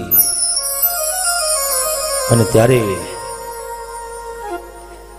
સ્વયં સુત પુરાણી, શૌનક ઇત્યાદિ ઋષિ મુનિઓને કહે કે હે ઋષિઓ, ન જાતું કામ કામાના મુક ભોગે ન શામ્યતી. આ કામનાનો અગ્નિ એટલો બધો ભડકે બળે છે, અને એમાંય આપણે નિત્ય નવી, હરેક પળે નવી નવી આશાઓના ઘી હોમતા જઈએ છીએ, અને જિંદગીના છેલ્લા શ્વાસ સુધી આ આશા અને અપેક્ષાનો અગ્નિ શાંત જ થતો નથી. પેલો લાકડાને બાળે આ આશા અપેક્ષાનો અગ્નિ જીવતા માણસને સળગાવે, હરેક પળે સળગાવે. જેમ અરણી મંથનથી એ અગ્નિને પ્રજ્વલિત કરવામાં આવે, એમ જગતની અંદર જન્મેલો જીવ આવી આશાઓ અને અપેક્ષાઓથી અરણી મંથન કરી અને કાંઈક દુર્વિચારોની આશાઓ રાખે છે, ત્યારે આને બુજાવવા માટે, શાંત કરવા માટે માત્ર ને માત્ર યાદ રાખજો, પ્રેમનું ઝરણું જ્યાં સુધી વિશુદ્ધ હૃદયમાંથી એ પ્રવાહિત ન થાય, ત્યાં સુધી આ જગતની અંદર શાંતિનું સામ્રાજ્ય પણ સંભવ નથી. આવી સુંદર મજાની આત્મનિયંત્રણની કથા, સંતુષ્ટિ માટેનું સાધન, આવી સુંદર મજાની કથાઓ છે. પદાર્થ યાદ રાખજો, જીવનમાં એક મળે તો બે ની ઈચ્છા થાય, બે મળે તો ચાર ની ઈચ્છા થાય. આ પદાર્થની અપેક્ષાઓ કોઈ દિવસ પૂરી નથી થઈ, કાયમ અધૂરા જ રહી શકાય છે. ત્યારે ખરેખર આત્મસંતુષ્ટિનો અનુભવ કરવો હોય તો ક્યારેક ઈશ્વર તમને અનુગ્રહ કરી અને આવા દિવ્ય જ્ઞાન સત્ર આપે, જ્ઞાન યજ્ઞ આપે, સત્કર્મ કરવા માટે એકાદ તમારા સમયની, ધનની, તનની, મનની આહુતિ આપવાનો અવસર આપે, ત્યારે ડાયા માણસે આનો ઉપયોગ નહીં, પ્રયોગ કરી અને આત્મકલ્યાણ સિદ્ધ કરી લેવું જોઈએ. ત્યારે હું ચોક્કસ કહીશ, આ મારો ભીંડે પરિવાર વસંતભાઈનો વ્યાસપીઠ ઉપરથી લાખ લાખ આશીર્વાદ આપો કે હર વર્ષે આવું કાર્ય થાય. અને તમને તો જેથી કથા શરૂ થાય ને તેથી એમ થાય કથામાં જાય, એને આખું વર્ષ એવી ચિંતા રહે ક્યારે ફરીવાર જાન્યુઆરી આવે ને કથાની શરૂઆત કરીએ. અને અહીંયા 5 મિનિટ આગા પાછું થાય ને તો તમારા બધાઈની ચિંતા એને થાય કે આ સમાજમાં સારો વિચાર આવે, સમાજ ઈશ્વરે આપેલી આ દિવ્ય દેહની સદબુદ્ધિ માણસ સારે રસ્તે વિચારતો થાય. અને ત્યારે ભક્તો આવા સત્કર્મ કરજો.